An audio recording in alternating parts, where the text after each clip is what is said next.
Amara Nwachukwu stood by her office window on the 14th floor of Amara Tech Towers, sipping lemon tea and staring down at the bustling streets of Victoria Island. Her phone buzzed again. It was her mother, for the 5th time that morning. "Amara, you'll be 34 next month," her mother's voice echoed from the last call. "No husband, no children. What exactly are you waiting for?" It was the same conversation every week. Everyone assumed that because she was beautiful, successful, and wealthy, men should be lining up to marry her. Truth was many had come, polished in expensive suits, fluent in sweet promises, but all with one agenda, her money. Every heartbreak had built another layer of armor around her heart. Her assistant, Chioma, tapped on the door. "Ma, Mr. Richard is here for the meeting." Richard, another suitor cleverly disguised as a business associate. She took a deep breath, adjusted her deep blue power suit, and walked out. In the boardroom, Richard stood smiling confidently, holding a bouquet. "Beautiful flowers for a more beautiful woman," he said. She returned a professional smile. "Let's stick to business, Mr. Richard." He laughed, undeterred. "Can't blame a man for trying." Amara sat, her eyes cold but calm. The world wanted her to marry. Her family was tired. Her society judged her. But none of them had lived through the betrayals that had hardened her. As the meetings, Amara's mind drifted as Richard droned on about partnership opportunities. She had heard it all before, the polite flattery, the fake admiration, the not-so-subtle hints about her wealth. She remembered Kelechi, the charming banker who used to text her good morning before the sun rose, only to later borrow 10 million Nigerian nairas for a family emergency and vanish. Then there was Femi, the fitness coach who promised forever, only to be caught secretly recording their private moments to sell to blogs. Amara clenched her fist under the table. Her heart had become a battlefield of bruises disguised beneath red lipstick and power heels. Every man she had let in saw her as a prize, not a person.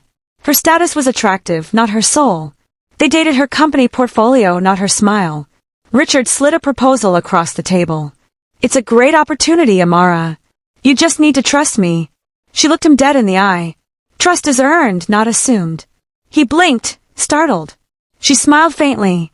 "We'll review the proposal and get back to you." As he left, Chioma re-entered, giving her boss a knowing glance. "Another one?" she asked. Amara exhaled. "Snake." That evening, Amara sat alone in her penthouse apartment, wrapped in a silk robe, nursing a glass of wine.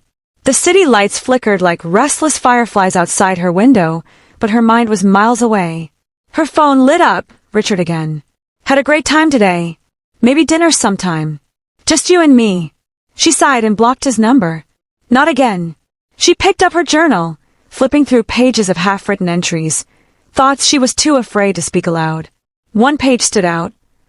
"Why do they always want what I have, not who I am?" Her doorbell rang. Ngozi, her childhood best friend, walked in without waiting, like always. She carried a bowl of pepper soup and that familiar grin. "Thought you'd be brooding alone again," Ngozi teased, settling beside her. Amara forced a smile. "It's always the same. They come in suits, speak sweetly, and the minute they think I'm in love, the requests begin." Ngozi sipped the soup. "You can't blame yourself for their greed. You just haven't met your kind of man yet." Amara scoffed. "Does he even exist? A man who loves me for me." Ngozi reached out and touched her hand. "Yes, and when you meet him." It was Saturday afternoon, and the sun blazed over the rooftop terrace of a high-end Lagos restaurant. Amara sat at a corner table with Ngozi and two other longtime friends, Zainab and Bisola. Glasses of Chapman clinked as laughter echoed between bites of suya and grilled plantain. "So tell me," Zainab began, tossing her braids back, "is it true you blocked Richard the same day he came to pitch?" Amara smirked. "Before he even left the building." They burst into laughter, but Bisola leaned forward, concerned. "Ami, not every man wants your money." Amara rolled her eyes. "That's easy to say when you're married to a man who started with you." Ngozi nodded. "It's different when you've already built your empire. Men either feel intimidated or entitled. Or both," Amara added bitterly. Zainab leaned closer. "What if you just gave someone normal a chance? Not the ones in flashy suits or driving Range Rovers?" Amara shook her head. So I should settle? For what? A man who can't handle my world? No, Ngozi said gently. The next day, Amara stopped by a quiet bookstore in Ikoyi to pick up a rare novel she'd ordered. It was her sanctuary. No board meetings, no flashing cameras, no pressure. Just the comforting scent of old paper and ink. As she reached for the shelf, her fingers brushed someone else's reaching for the same book. Oh, sorry, they both said at once. She looked up and met his eyes. Warm, thoughtful, and strangely familiar. You like The Alchemist? He asked with a gentle smile. I've read it 4 times, Amara replied, amused. But I collect different editions. He chuckled. I teach literature at a public school. It's one of my favorite books to use with my students. A teacher? That was rare. Amara, she said, extending a hand. Tund, he replied, shaking it firmly. No second glances, no hesitation, just genuine interest. He pointed at the copy. You take it. I've read this one. She hesitated. Let's flip a coin.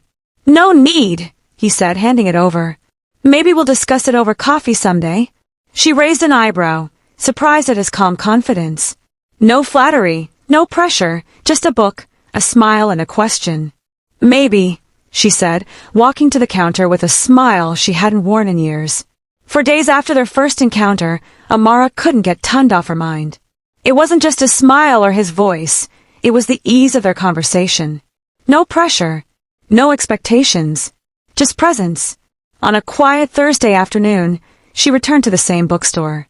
This time, he was already there, seated near the back, flipping through a second-hand novel. He looked up, surprised but genuinely pleased. You came back. I had a feeling I'd find you here, she said, trying not to smile too widely. He held up a book. You ever read things fall apart more than 5 times? Try 10, she replied. They laughed, and just like that, the moment felt like home. They sat on the floor between bookshelves, talking about stories that changed them. Tund spoke about how literature helped him survive a hard childhood. Amara shared how she built her company from a small laptop in her hostel room at Unilag. She noticed how his eyes didn't drift to her watch or handbag. He listened to her words, not her title. Before she left, he said, I know I'm not your world, Amara, but I'd like to know more of it. If you'll let me. She paused, heart thudding softly. Maybe I will, she said, and walked out feeling lighter than she had in years. The cafe was tucked away in a leafy corner of Ikoyi, quiet, artistic, nothing like the flashy restaurants Amara was used to. She arrived 10 minutes early, nervous in a way that surprised her. It wasn't fear, more like curiosity. Tund walked in, dressed in a simple blue shirt and khaki trousers, holding a paperback and that same disarming smile. No bodyguards, he teased as he sat. She laughed lightly. They only follow me to boardrooms and banks. They ordered coffee and shared a plate of puff-puff. Tund talked about his students, how hard it was getting them to read beyond their phones, and how he loved using books to open their minds. Most of them don't even know who Chinua Achebe is, he said, shaking his head. Amara smiled. Maybe your passion will change that. And you? He asked. You run a tech empire. What drives you? She paused. Creating something that outlives me. I grew up with nothing. So now I build. Tund nodded slowly. That's powerful. There was no flirting. No awkward compliments. Just 2 minds meeting in quiet understanding. As they stood to leave, Tund held the door open. I enjoyed this, Amara. No pressure. If you'd like to talk books, or life, again, I'm around. She nodded, a strange warmth rising in her chest. For the first time in a long while, she didn't feel like a CEO being pursued, just a woman being seen. Amara sat in her car after the cafe meetup, hands resting on the steering wheel long after the engine had started. A part of her wanted to smile. Tund was different. No rehearsed lines, no flashy show, just honesty. But another part of her warned, don't get carried away. By the next morning, she had resumed her routine, early meetings, investor calls, tech pitches. Her world was fast-paced and calculated. There was no room for emotion. And yet, her thoughts drifted to him, his quiet passion, his calm presence, his simplicity. Ngozi called that evening. So, you saw him again. We had coffee, Amara said casually. And? I don't know Ngozi. He's not like the others. But I've been wrong before. Ngozi sighed. You can't let the past chain your future. Love is a risk, Ami. You just have to choose if he's worth it. Later that night, Amara opened her journal again and wrote. He didn't ask about my company. He didn't compliment my car. He just listened. Maybe. I'll call him. She stared at his contact on her phone. Then, against all her defenses, she pressed call. He answered in one ring. Amara, he said, surprised and pleased. Want to get coffee again? She asked. She heard his smile through the phone. Always.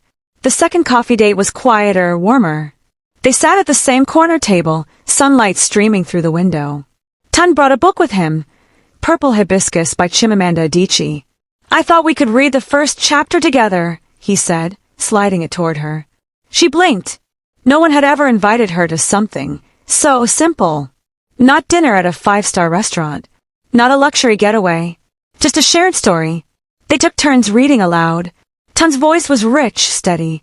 Amara found herself laughing at his commentary and growing silent at his observations. When they finished the chapter, he looked at her, eyes serious. You're strong, Amara. But sometimes strong people forget they're allowed to be soft, too. Her heart skipped. I've never known softness to be safe, she replied quietly. Tund reached across the table, his hand stopping just short of hers. Maybe not before. But maybe now it can be. They didn't touch. They didn't kiss. But something passed between them, real, fragile and new. As they walked out, the breeze was gentler, the city quieter. Amara looked up at the sky. She was falling, and this time, it wasn't into a trap. It felt like flying. A week later, Amara's phone buzzed with a simple message. My mom's birthday is on Saturday. We're doing something small. Would love for you to come. Tund. She stared at it for minutes. A man inviting her home. Not to show her off, not to impress her, but to include her. It felt intimate, vulnerable, scary. Ngozi squealed when she told her. You have to go. That's a big deal. I don't know, Amara said uncertain. What if they don't like me? What if I don't fit in? You? Not fit in. Ngozi laughed. You've built companies from the ground up, but you're scared of jollof rice and aunties. They both laughed, but Amara still felt the weight of it. Saturday came quickly. She wore a modest Ankara gown and tied her natural curls up neatly. No makeup artist, no heels. Just her. Tund met her at the gate of a humble bungalow in Suralere, grinning. You look perfect, he said, eyes shining. Inside, his family welcomed her with open arms. His mother, Mama Tund, hugged her like a long-lost daughter. His nephews clung to her, excited that Uncle Tund brought someone special. Amara helped serve food, danced to old-school highlife, and laughed more than she had in years. That evening, as she sat beside Tund, watching his mother smile from across the room, a warm thought whispered in her heart. Maybe this is what home feels like. 2 weeks after the birthday, Tund invited Amara to visit the public school where he taught in Ajigunal. It's not fancy, he warned with a smile, but it's where I feel most alive. She agreed, curious, and maybe a little nervous. The roads leading there were rough, muddy from last night's rain. Her driver offered to wait close by, but Amara shook her head. I'll walk the rest with Tund. As they trudged through puddles, children ran past barefoot, laughing and shouting.